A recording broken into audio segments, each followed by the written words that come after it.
Exercise 1.1 में हमारे पास जो फर्स्ट क्वेश्चन है वो है 7/8। इसको हमने नंबर लाइन पर रिप्रेजेंट करना है। तो सबसे पहले तो अगर मैं 7/8 को कैलकुलेटर पे फाइंड कर लूँ, ये आता है जी तकरीबन 0.875 with the help of calculator. लेकिन जो सही तरीका है कि हम इसको कैलकुलेटर अपना नंबर लाइन के ऊपर जो शो करें, उसके लिए मैं नंबर लाइन बनाता हूँ। और चूँकि 0.875 ज़ीरो और 1 के बीच में है, ज़ीरो के इस तरफ -1 है, इससे आगे 2 होगा, इस तरफ -2 होगा। इस नंबर लाइन पे जो 0 और 1 के बीच में मेरे पास डिस्टेंस है, इसको मैं 7/8 के मुताबिक 8 इक्वल पार्ट्स में डिवाइड करता हूँ। 1 2 3 4 5 6 7 और ये 8वां पार्ट हो गया। तो मेरे पास ये जो पहला पार्ट है ये 1/8 है, ये दूसरा 2/8, 3/8, 4/8, 5/8, 6/8 और ये जो मेरे पास वैल्यू है ये मेरे पास 7/8 है। तो अगर 0 और 1 के बीच के डिस्टेंस को हम एक यूनिट ले लें, तो उस यूनिट को 8 इक्वल पार्ट्स में डिवाइड करने के बाद जो हमारे पास सेवन्थ पार्ट बनता है वो हमारे पास 7/8 है। अप्रॉक्सीमेटली वैल्यू भी हम इसकी लगा सकते हैं कि जी 0 और 1 के पास ये 1 से थोड़ा सा पीछे हमारे पास 0.7 आ जाएगा। लेकिन ज़्यादा बेहतर तरीका जो है वो यही है कि हम 0 और 1 के बीच के डिस्टेंस को, जिसको कि हमने स्टैंडर्ड 1 यूनिट लिया है, उसको 8 इक्वल पार्ट्स में डिवाइड करके और जो हमारे पास 7th पार्ट आ रहा है उसको हम 7/8 ले लें। ये जो 1 है, ये अगला पार्ट जो है वो 8/8 होगा, तो 8/8 जो है वो 1 के बराबर होता है।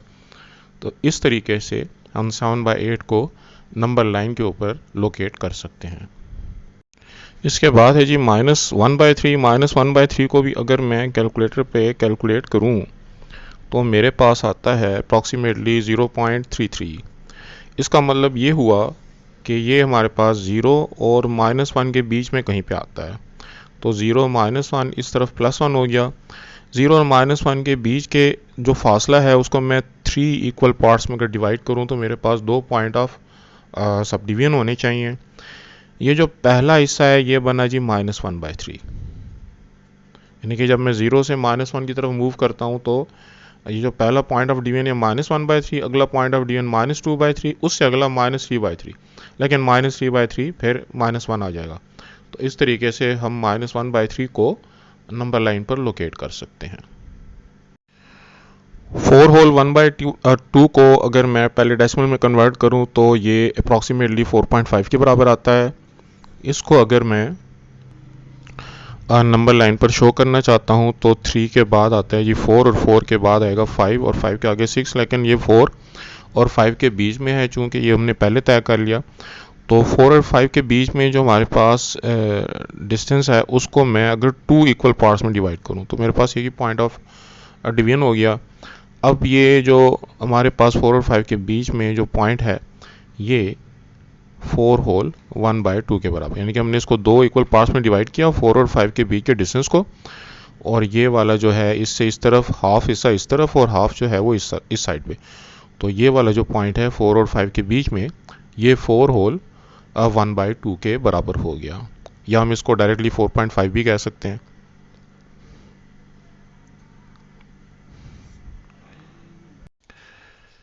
फोर्थ पार्ट में हमें जो नंबर लाइन पर शो करना है वो है -8 अंडर रूट। तो -8 अंडर रूट की हमारे पास जो अप्रॉक्सीमेट वैल्यू आती है वो आती है -2.8 with the help of calculator, जिसका मतलब ये हुआ कि ये -2 और -3 के बीच की एक वैल्यू है। लेकिन अगर हम इसको एग्जैक्ट ड्रा करना चाहते हैं नंबर लाइन पर, तो उसके लिए हमें पाइथागोरस थ्योरम का सहारा लेना पड़ेगा। पाइथागोरस थ्योरम ये कहता है कि हाइपोटेन्यूज स्क्वायर जो है वो base square plus perpendicular square के बराबर होता है। इस रूल के तहत मैं 8 को 2 स्क्वायर प्लस 2 स्क्वायर लिख सकता हूँ।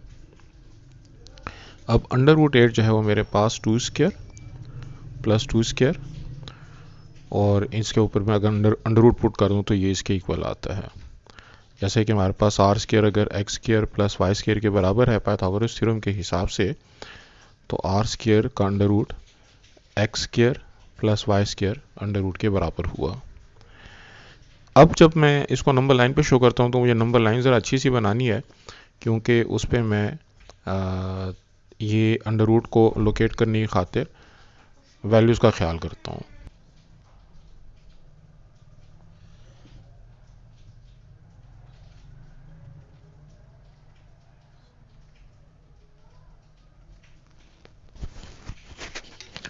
इस नंबर लाइन के ऊपर अगर मैं इसको -1 ले लूँ, इसको 0 ले लूँ, इसको 1 ले लूँ, इसको 2 ले लूँ और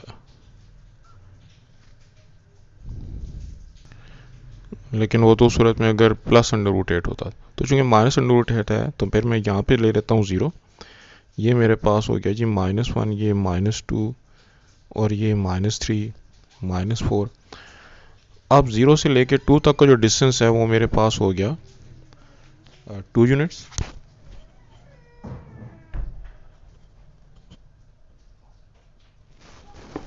और इस 2 यूनिट के ऊपर मैं 2 सेंटीमीटर का जो परपेंडिकुलर है वो बनाता हूँ।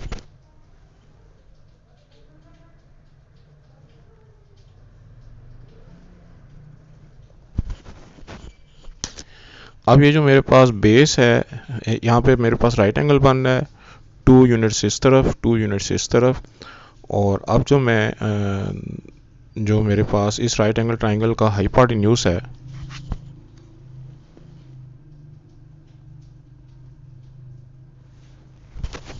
वो ये हो गया। तो अगर ये हमारे पास 2 यूनिट्स है और ये भी हमारे पास 2 यूनिट है, तो पाइथागोरस थ्योरम के हिसाब से ये हमारे पास √8 हो गया। और जब मैं इसको नंबर लाइन के ऊपर लाना चाहता हूँ तो फिर मुझे कंपास का सहारा लेना पड़ेगा। कंपास की नीडल मैं यहाँ पे रखूँगा 0 पे, और कंपास की पेंसिल यहाँ पे रखूँगा।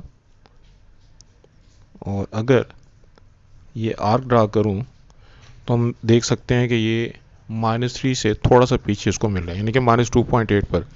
लेकिन हमने जो वर्किंग की है उसके मुताबिक ये एग्जैक्ट -8 या -2.8 की वैल्यू हमारे पास बन रही है।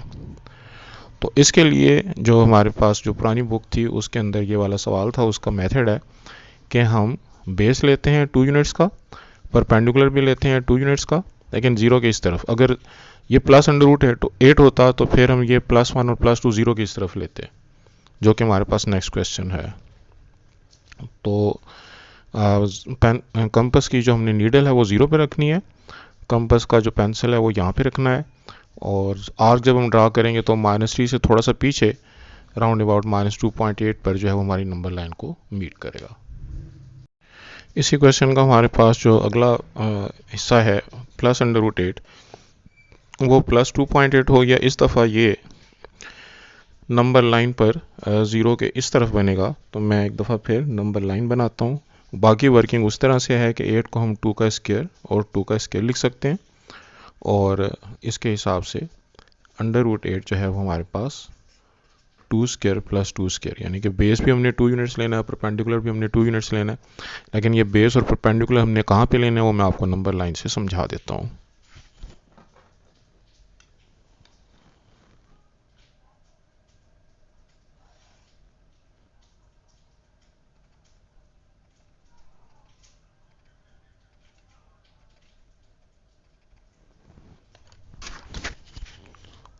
तो नंबर लाइन पर इस दफ़ा मैं यहाँ पे ये हो गया जी -1 फ़र्ज़ करें, ये 0 हो गया, ये 1 और ये 2 और ये हमारे पास 3। तो चूंकि ये +2.8 है तो ये 2 और 3 के दरमियान में 0.8 थोड़ा सा 3 से पहले जो है वो इसको मीट करेगा। तो 0 और 1, 0 से लेकर 2 तक जो है वो हमारे पास 2 यूनिट्स हो गए।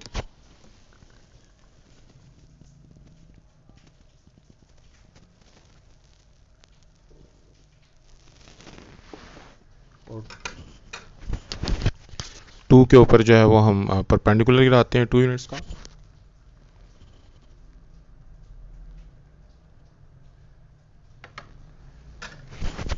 और मैं ये जो यूनिट है अप्रॉक्सीमेटली 1 सेंटीमीटर का ले रहा हूँ। तो अब मेरे पास जो इस राइट एंगल ट्राइंगल का हाइपोटेन्यूज होगा वो इस कैलकुलेशन के मुताबिक √8 के बराबर होगा।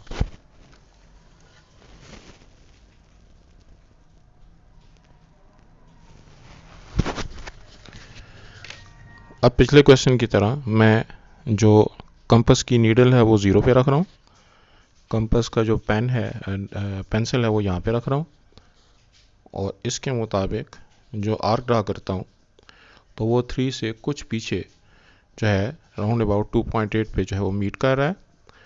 तो इस तरीके से ये जो हमारे पास ऊपर वाला फिगर है, यहाँ पे ये वाला पॉइंट 3 से जो पहले है वो -8 √8 है, और यहाँ पे जो हमारे पास दूसरी फिगर है उसमें ये वाला पॉइंट जो 3 से थोड़ा सा पीछे, और हमने ये पाइथागोरस थ्योरम की वर्किंग करके ये जो आर्क ड्रा किया है जिसमें हमने पेंसिल की नीडल 0 पर रखी है और कंपास की नीडल जो है वो 0 पे रखी है, और कंपास का जो पेंसिल है वो यहाँ पे 2 के ऊपर 2 यूनिट्स का जो हमने परपेंडिकुलर ड्रा किया है। तो ये आर्क ड्रा करने से ये 3 से थोड़ा सा पीछे राउंड अबाउट 2.8 के आसपास जो है वो इसको मीट किया है, 2.8, लेकिन इसकी जो एग्जैक्ट वैल्यू है वो हमारे पास √8 है। तो इस वर्किंग के ज़रिए से हम एग्जैक्टली √8 को या -√8 को नंबर लाइन के ऊपर शो कर सकते हैं। 6 पार्ट में हमारे पास ये -4 होल 1/2 जो कि -4.5 के बराबर है। इसका मतलब ये हुआ कि नंबर लाइन के ऊपर ये -4 और -5 के दरमियान में होगा। तो अगर हम यहाँ पे ले लें -3, उसके आगे इस साइड पे लेफ्ट साइड पे -4 होगा, उसके आगे यहाँ पे -5।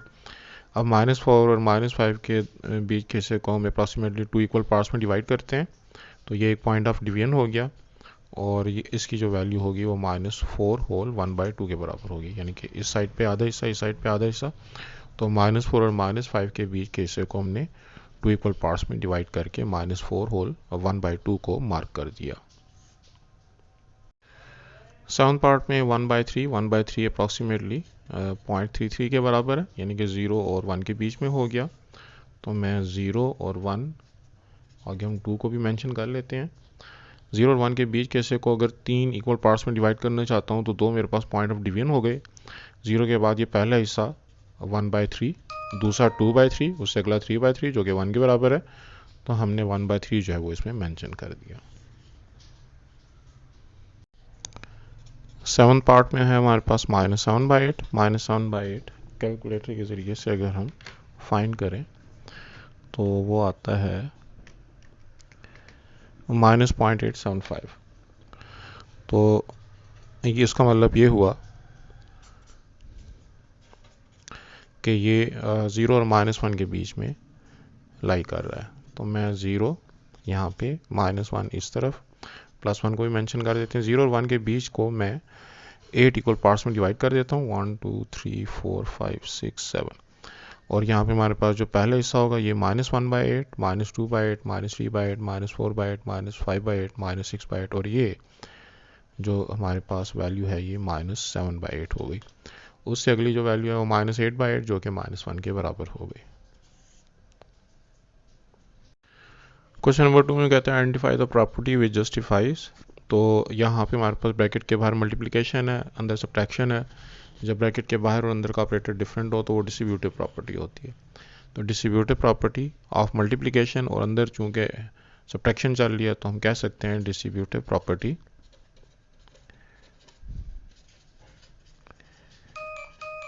ऑफ मल्टीप्लिकेशन ओवर एडिशन आमतौर पर कहते हैं, लेकिन अंदर चूंकि सब्ट्रैक्शन चल रही है तो हम सब्ट्रैक्शन का भी हवाला दे सकते हैं, इससे कोई फ़र्क नहीं पड़ता। लेकिन इसमें जो समझने वाली बात है वो ये है कि ब्रैकेट के बाहर और अंदर का ऑपरेटर डिफरेंट होना चाहिए। ब्रैकेट के बाहर मल्टीप्लाई होगा और अंदर एडिशन या सब्ट्रैक्शन चल रही होगी। तो ब्रैकेट के बाहर की वैल्यू अंदर की दोनों वैल्यूज़ के साथ, या 3 है तो तीनों वैल्यूज़ के साथ मल्टीप्लाई होगी। सेकेंड पार्ट में हमारे पास 0.2 इंटू 5। अब 0.2 जो है वो असल में 2/10 के बराबर होता है। इसको मैं अगर सिंप्लीफाई करता हूँ तो 1/5 इंटू 5। अब 1/5 और 5 में जो आपस में रिलेशनशिप है वो ये है कि एक दूसरे के मल्टीप्लिकेटिव इन्वर्स हैं। जब दो ऐसी वैल्यूज़ का आपस में मल्टीप्लाई किया जाता है तो आंसर 1 आता है जो कि मल्टीप्लिकेटिव आइडेंटिटी है। तो हम इसको कह सकते हैं प्रॉपर्टी ऑफ मल्टीप्लिकेटिव इन्वर्स। अब प्रॉपर्टी ऑफ मल्टीप्लिकेटिव इन्वर्स का मतलब क्या है कि जब भी किसी वैल्यू को उसके मल्टीप्लिकेटिव इन्वर्स यानी कि उसके उलट के साथ मल्टीप्लाई किया जाएगा तो हमेशा आंसर 1 आएगा। थर्ड पार्ट में हमारे पास वैसे तो हमें 3 वैल्यूज़ बाहर नज़र आ रही हैं, लेकिन ये अगर ब्रैकेट के अंदर की वैल्यू को मैं एक ही वैल्यू कंसिडर करूं तो x+2+y और y+x+2 ऑर्डर चेंज हुआ है। तो हमारे पास जो commutative property respect to addition है वो ये कहती है कि a+b b+a के बराबर होता है। तो हम ऑर्डर को एडिशन में चेंज कर सकते हैं। तो यहाँ पे भी चूंकि ऑर्डर चेंज हुआ है तो हम इसको कम्यूटेटिव प्रॉपर्टी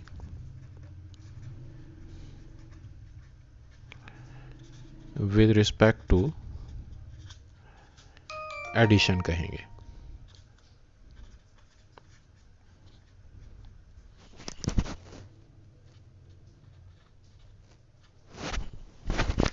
नॉर्मली जब हमारे पास तीन वैल्यूज़ होती हैं तो हम एसोसिएटिव प्रॉपर्टी के साथ उसको जोड़ते हैं, लेकिन एसोसिएटिव प्रॉपर्टी में और कम्यूटेटिव प्रॉपर्टी में फ़र्क यह है कि एसोसिएटिव में हम ऑर्डर को चेंज नहीं करते। यहाँ पे चूंकि ऑर्डर चेंज हुआ है, x+2 जो है वो y की जगह चला गया और y x+2 की जगह चला गया है, तो हम इसको commutative property respect to addition के साथ जो है वो रिलेट कर रहे हैं। अब फोर्थ पार्ट में है हमारे पास -3b + 3b। तो -3b और +3b का आपस में जो रिलेशनशिप है वो ये कि ये दोनों एक दूसरे के एडिटिव इन्वर्स हैं। तो हमारे पास प्रॉपर्टी ऑफ एडिटिव इन्वर्स ये है कि जब आप a के साथ -a ऐड करते हो तो आंसर एडिटिव आइडेंटिटी यानी कि 0 आता है। तो हम इसको लिख सकते हैं प्रॉपर्टी ऑफ एडिटिव इन्वर्स। तो एडिटिव इन्वर्स में हम सिर्फ साइन को चेंज करते हैं और दोनों वैल्यूज़ को आपस में कैंसिल करने से हमारा आंसर 0 जो कि एडिटिव आइडेंटिटी है वो आ रहा है। इसलिए ये दोनों एक दूसरे के एडिटिव इन्वर्स हैं। तो हम इस प्रॉपर्टी को कहेंगे प्रॉपर्टी ऑफ एडिटिव इन्वर्स। अब फिफ्थ पार्ट में हमारे पास x+5 -1 और x+5 -1 है। अब इसमें जो इम्पोर्टेंट है वो ये है कि हमारे पास जो ऑर्डर है वो चेंज नहीं हुआ, यानी कि x5 और -1 जिस ऑर्डर में लेफ्ट साइड पर है उसी ऑर्डर में राइट साइड पर है, सिर्फ ब्रैकेट की पोजीशन चेंज हुई है। और जब हमारे पास ब्रैकेट की पोजीशन चेंज हो तो ऐसी सूरत में हम उसको एसोसिएटिव प्रॉपर्टी का नाम देते हैं। तो अब यहाँ पे associative property of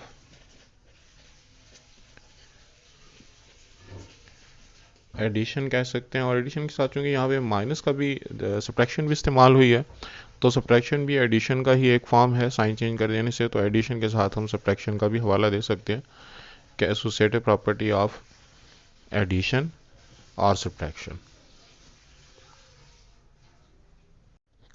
six part में ब्रैकेट के बाहर जो हमारे पास वैल्यू है वो है -3। -3 जब ब्रैकेट के अंदर की वैल्यूज़ के साथ मल्टीप्लाई होगा तो -3 2 के साथ भी मल्टीप्लाई हो रहा है, -3 -y के साथ भी मल्टीप्लाई हो रहा है, जिससे -6 + 3y। तो ब्रैकेट के बाहर का जो ऑपरेटर है वो मल्टीप्लिकेशन है और अंदर एडिशन या सब्ट्रैक्शन है। तो ऐसी प्रॉपर्टी के लिए हम डिस्ट्रीब्यूटिव इस्तेमाल करते हैं, डिस्ट्रीब्यूटिव प्रॉपर्टी ऑफ, यानी कि बाहर जब भी मल्टीप्लिकेशन होगा और अंदर एडिशन सब्ट्रैक्शन होगा तो बाहर की वैल्यू अंदर की सब वैल्यूज़ के साथ प्रोसेस होगा। मल्टीप्लाई तो अगर यहाँ पे प्लस का साइन हो तो हम डिस्ट्रीब्यूटिव प्रॉपर्टी ऑफ मल्टीप्लिकेशन और एडिशन कह सकते हैं, और अगर सब्ट्रैक्शन है तो सब्ट्रैक्शन का वर्ड भी इस्तेमाल किया जा सकता है। तो distributive property of multiplication over subtraction का लफ्ज़ भी इस्तेमाल कर सकते हैं और एडिशन का भी। सब्ट्रैक्शन भी हमारे पास एडिशन का ही एक फॉर्म है।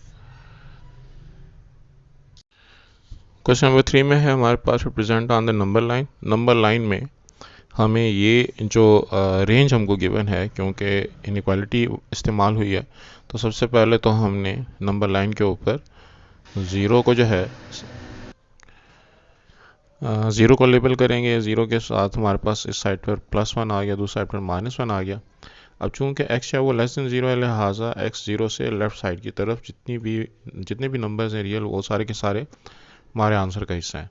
अलबत्ता 0 जो है वो हमारे आंसर का हिस्सा नहीं है, क्योंकि यहाँ पे इक्वालिटी का साइन नहीं है। तो हम 0 के ऊपर एक एम्प्टी सर्कल बना के और एरो हेड जो है वो लेफ़्ट साइड पर जो है उसकी डायरेक्शन रखेंगे, जिसका मतलब ये है कि वो सारे नंबर जो कि 0 से छोटे हैं हमारे आंसर का हिस्सा हैं। अगला जो क्वेश्चन है वो है -3 + 3। तो मैं नंबर लाइन के ऊपर -4 से स्टार्ट ले लेता हूँ, फिर -3 -2 -1 0 1 2 3 और इससे अगर आगे चला जाऊँ तो 4। अब हमारे जो रिक्वायर्ड नंबर हैं वो चूँकि -3 और +3 के दरमियान में है। तो -3 और +3 के दरमियान में जितने भी नंबर हैं वो सब हमारे आंसर का हिस्सा हैं। उसमें -2 भी है, -1 भी है, 0 भी है, 1 2 भी है। अलबत्ता 3 और -3 शामिल नहीं है, क्योंकि यहाँ पे इक्वालिटी का साइन नहीं है। लिहाजा -3 के ऊपर लगाया गया सर्कल इसको भी मैं एम्प्टी छोड़ूंगा, और जब +3 पर लगाया गया सर्कल उसको भी एम्प्टी छोड़ूंगा। अलबत्ता 0 और -1 के बीच में जो -0.5 है या 1 और 2 के बीच में 1.7 है, ये सारे के सारे रियल नंबर हमारे जो आंसर है उसका हिस्सा है। थर्ड पार्ट में है जी x इज़ ग्रेटर देन और इक्वल टू -8। नंबर लाइन के ऊपर मैं -8 को अगर मेंशन करूं तो यहाँ भी -8 से पीछे आएगा, -9 -8 से आगे आएगा, -7 उससे आगे, -6 वगैरह, और यूँ ये सिलसिला चलता जाएगा। चूँकि x जो है वो -8 से ग्रेटर है, लिहाजा इसकी जो डायरेक्शन है वो -8 से राइट साइड पे होगी। अगर ये लेस होता है x तो फिर इसकी डायरेक्शन जो है -8 से लेफ़्ट की तरफ होती, ग्रेटर है तो -8 से राइट की तरफ। और इस दफ़ा जो ख़ास बात है वो ये है कि चूँकि x -8 के इक्वल भी है, लिहाजा -8 पर जो मैंने सर्कल बनाया है उसकी भी मैं फिलिंग करूँगा। तो ये इसको भी हम अगर हाईलाइट करना चाहें अपने एरो हेड को तो वो भी कर सकते हैं, लेकिन इम्पॉर्टेंट ये है कि जिस तरह पिछले सवाल में -3 और +3 के साथ इक्वल टू का साइन नहीं था, तो -3 और +3 पर बनाए गए सर्कल्स को हमने एम्प्टी छोड़ा।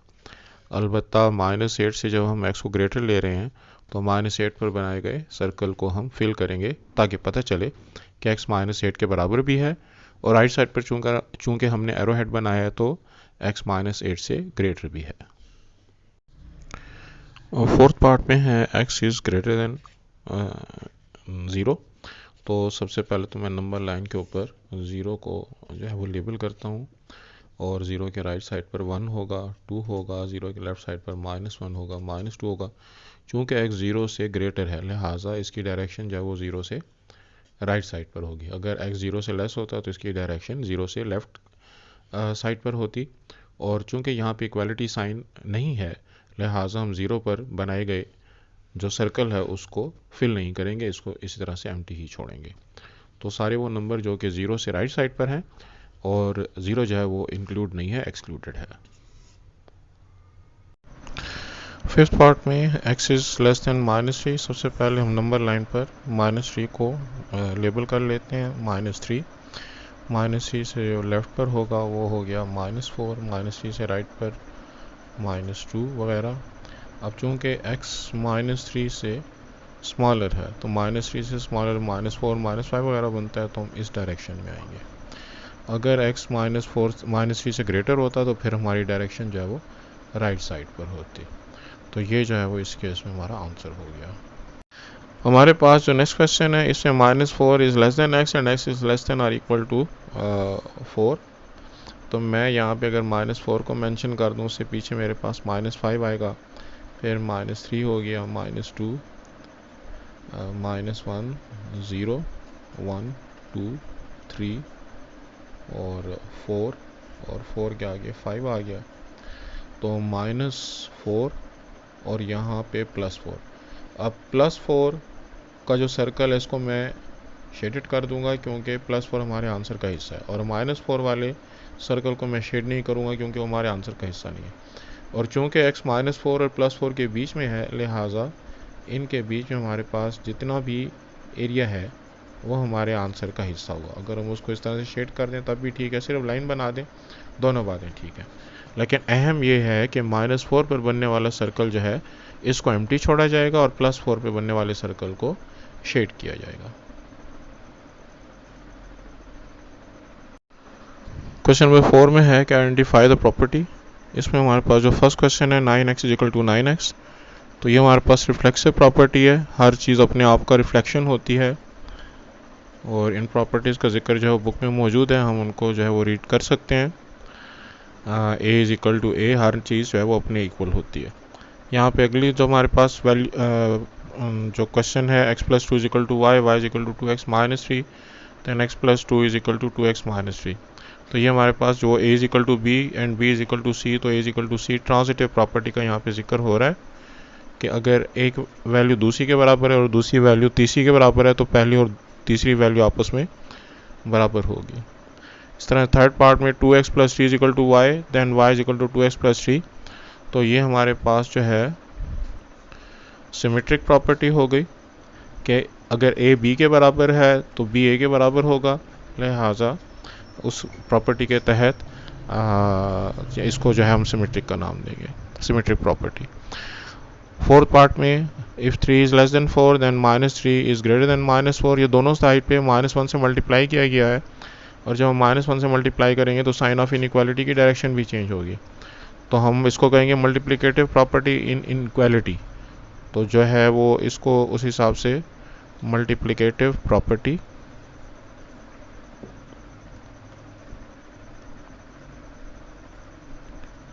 इन इनइक्वालिटी।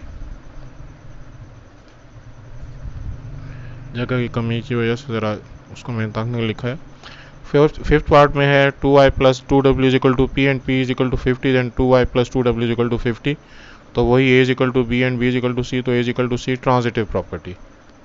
तो ट्रांजिटिव प्रॉपर्टी ये कहती है कि अगर एक वैल्यू दूसरी के बराबर और दूसरी वैल्यू तीसरी के बराबर, तो पहली और तीसरी वैल्यू को आपस में बराबर होना चाहिए। x plus 4 is greater than y plus 4, x is greater than y। Cancellation property of addition in inequality.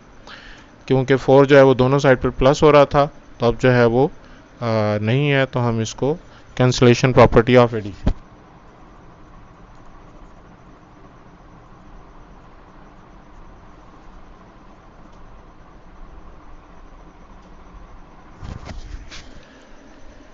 इसी तरीके से हमारे पास जो अगला क्वेश्चन है, if 2 is less than 5 and 5 is less than 9 then 2 is less than 9।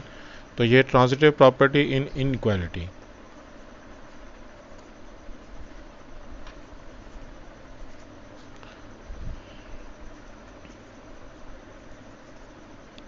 कि अगर a b से छोटा है और b c से छोटा है, तो फिर a को c से छोटा होना चाहिए। इस तरीके से if -8 is less than -16 then 9 is greater than 8। ये दोनों साइड पर हमने जो है वो